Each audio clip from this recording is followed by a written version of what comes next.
Breaking news బంగాళాఖాతంలో దిత్వా తుఫాను ప్రభావం కొనసాగుతోంది. ఏ ప్రాంతాల్లో ఎలా ఉండబోతోంది, ఇక విశాఖ వాతావరణ శాఖ అధికారులు ఏం చెప్తున్నారు అన్నదానికి సస్పెన్స్ నెలకొంది. దక్షిణ కోస్తా రాయలసీమ జిల్లాల్లో పర్టికులర్ గా ఏ ప్రాంతాల్లో దిత్వా ఎఫెక్ట్ ఎక్కువగా ఉంటుంది, ఫ్లాష్ ఫ్లడ్స్ ఎక్కడ ఎక్కువగా వచ్చే ప్రమాదం ఉంది, దీనికి సంబంధించి పూర్తి వివరాలు మా ప్రతినిధి రాజు అందిస్తారు. బంగాళాఖాతంలో కొనసాగుతున్న దిత్వా తుఫాను ప్రభావం ఆంధ్రప్రదేశ్పై అనేక జిల్లాల్లో ఉంది. భారీ వర్షాలు కురిసే అవకాశం అయితే కనిపిస్తుంది. మనం ఒకసారి చూస్తే ఉత్తర దక్షిణ కోస్తాలకు సంబంధించి రాయలసీమ జిల్లాలకు సంబంధించి కూడా భారీ వర్షాల నుంచి అతి భారీ వర్షాలు కురిసే అవకాశం ఉందనేది ఇక్కడ స్పష్టంగా కనిపిస్తుంది. మనకి ఈ మ్యాప్లో కనుక ఒకసారి చూస్తే పొట్టి శ్రీరాములు, నెల్లూరు, తిరుపతి, చిత్తూరు ఈ 3 జిల్లాలకు సంబంధించి అతి భారీ వర్షాలు కురిసే అవకాశం ఉందనేది వాతావరణ శాఖ అధికారుల ద్వారా తెలుస్తుంది. అదేవిధంగా ప్రకాశం, వైఎస్ఆర్ కడప, అన్నమయ్య జిల్లాల్లో భారీ వర్షాలు కురుస్తాయనేది ఒక అంచనా అయితే ఉన్నటువంటి పరిస్థితి అయితే కనిపిస్తుంది. దాంతోపాటు రాయలసీమ జిల్లాలకు సంబంధించి సత్యసాయి, అనంతపురం, కర్నూలు, నంద్యాల జిల్లాలు, అదేవిధంగా ఉత్తర కోస్తా జిల్లాలైనటువంటి బాపట్ల, గుంటూరు, పల్నాడు ఈ జిల్లాలకు సంబంధించి భారీ వర్షాలు కురిసే అవకాశం ఉంది. ముఖ్యంగా రెడ్ అలర్ట్ చూపించినటువంటి పొట్టి శ్రీరాములు, నెల్లూరు, తిరుపతి, చిత్తూరు జిల్లాల్లో ఫ్లాష్ ఫ్లడ్స్ కూడా వచ్చే అవకాశం ఉన్నట్లుగా వాతావరణ శాఖ అధికారులు అయితే తెలియజేస్తున్నారు. ప్రస్తుతం మనతో విశాఖ వాతావరణ కేంద్రం అధికారి జగన్నాథ్ కుమార్ ఉన్నారు. ఏం సార్ అసలు అంటే ముఖ్యంగా ఈ స్థాయిలో వర్షాలు ఇప్పుడు దీని తీవ్రత కానీ లేదా తీరం దాటేది ఆంధ్రప్రదేశ్ మీద ఎక్కడా లేదు, కానీ ఇంత స్థాయిలో వర్షాలు పడే పరిస్థితులు ఏంటి, ఎక్కడెక్కడ పడతాయి? దీన్ని తెలుసుకునే ముందు సినాప్టిక్ సిచ్యువేషన్ తెలుసుకుందాం. అంటే ప్రస్తుతం తుఫాను నిన్న శ్రీలంక, నైరుతి బంగాళాఖాత పరిసర ప్రాంతాల్లో ఉండేది. అది ఉత్తర వాయువ్య దిశలో పయనించి నైరుతి బంగాళాఖాతం, ఉత్తర శ్రీలంక పరిసర ప్రాంతాల్లో తుఫానుగా కొనసాగుతుంది.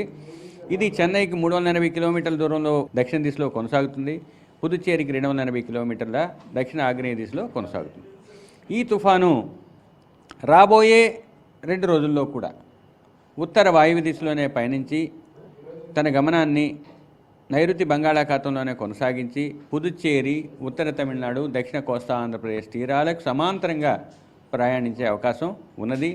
ఇది తీరానికి ఈరోజు అర్ధరాత్రికి 60 కిలోమీటర్ల దూరం, తమిళనాడు తీరానికి 60 కిలోమీటర్ల దూరంలోనూ, రేపు ఉదయానికి 50 కిలోమీటర్ల దూరంలోనూ, తుఫాను యొక్క కేంద్రం రేపు సాయంత్రానికి వచ్చేసరికి 25 కిలోమీటర్ల దూరంలోనూ కొనసాగే అవకాశం. అంటే ఏంటంటే ఈ తుఫాను కోస్తా తీరానికి సమాంతరంగానే ప్రయాణిస్తుంది. అంటే ఈ తుఫాన్ తీరం దాటే సమయంలో ఈ దక్షిణ కోస్తా తీరం మీద ఎట్లాంటి ప్రభావం చూపించే అవకాశం ఉంది? ఈదురుగాలు ఏ మోస్తరులో వీచే అవకాశం ఉంది? తుఫాను తీరానికి సమాంతరంగా ప్రయాణిస్తున్నప్పటికీ దాని యొక్క క్లౌడ్ బ్యాండ్స్ తగిలే అవకాశం ఉంటుంది. కాబట్టి ఈ ప్రాంతాలలో ముఖ్యంగా దక్షిణ కోస్తా, ఆంధ్రప్రదేశ్, రాయలసీమ, తమిళనాడు ప్రాంతాల్లో భారీ వర్షాలు, గాలులు కొనసాగే అవకాశం ఉంది. ముఖ్యంగా కోస్తా జిల్లాల్లో, దక్షిణ కోస్తాలో ఈరోజు పలు ప్రాంతాలలో, రేపు ఎల్లుండి అత్యధిక ప్రాంతాల్లో తేలికపాటి నుంచి మోస్తరు వర్షాలు పడుతూ 4వ రోజు తర్వాత క్షేత్రీయ విస్తృతి తగ్గే అవకాశం ఉంది. ఉత్తర కోస్తాలో ఈరోజు 1-2 ప్రాంతాల్లో, రేపు పలు ప్రాంతాల్లో, ఎల్లుండి అత్యధిక ప్రాంతాల్లో పడి తర్వాత క్షేత్రీయ విస్తృతి తగ్గే అవకాశం ఉంది. ఫ్లాష్ ఫ్లడ్ సంగతి ఏంటి, అసలు ఎక్కడెక్కడ కురిసే అవకాశం ఉంది, రైతులకు ఏమైనా సూచన చేసే అవకాశం ఉన్నాయండి? ముఖ్యంగా ఈ వర్షాలు భారీ వర్షాల రూపంలో కొన్ని జిల్లాలకు వచ్చే అవకాశం ఉంది. ముఖ్యంగా ఈరోజైతే నెల్లూరు, తిరుపతి, చిత్తూరులో భారీ నుంచి అతి భారీ ఉండడం వల్ల ఆ జిల్లాలకు ఆరెంజ్ అలర్ట్ ఇచ్చాము.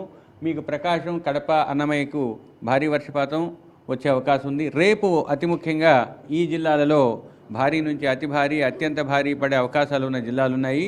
ముఖ్యంగా నెల్లూరు, తిరుపతి, చిత్తూరులో రేపు భారీ నుంచి అత్యంత భారీ వర్షాలు 1-2 చోట్ల, భారీ నుంచి అతి భారీ కొన్ని చోట్ల పడే అవకాశం ఉంది. అంటే ప్రభుత్వం తీసుకోవాల్సినటువంటి జాగ్రత్తలు ఏమన్నా సూచనలు ఏమైనా చేస్తారా?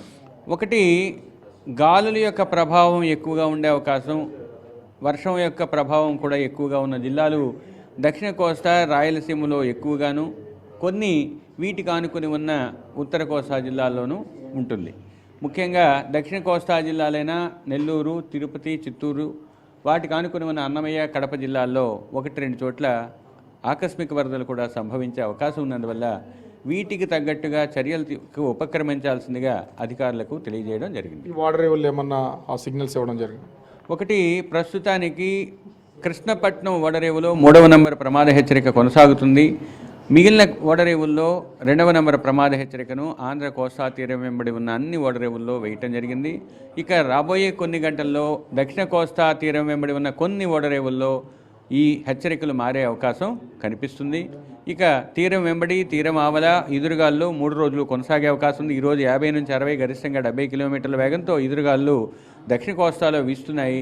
రాబోయే కొన్ని గంటల్లో అది 60 నుంచి 70 గరిష్టంగా 80 కిలోమీటర్ల వేగంతో గేల్ విండ్స్గా పరిణామం చెందే అవకాశం ఉంది. కాబట్టి ఈ 3 రోజులు కూడా దక్షిణ కోస్తా, దానికి ఆనుకుని ఉన్న కొంత ఉత్తర కోస్తా మరియు మిగిలిన సముద్ర ప్రాంతంలో మత్స్యకారులు వేటకు వెళ్ళవద్దని హెచ్చరికలు జారీ చేయడం జరిగింది. ఈ దిత్వా తుఫాను ప్రభావంతో అటు ఉత్తర దక్షిణ కోస్తాల్లో భారీ వర్షాలు కురిసే అవకాశం ఉంది. అధికారులు కూడా అటు ప్రజలను అప్రమత్తం చేయాల్సినటువంటి అవసరం ఎంతైనా ఉందని విశాఖ వాతావరణ కేంద్రం అధికారి జగన్నాథ్ కుమార్ చెప్తున్నటువంటి పరిస్థితి కనిపిస్తోంది. కెమెరామెన్ రాముతో రాజు బిగ్ టీవీ.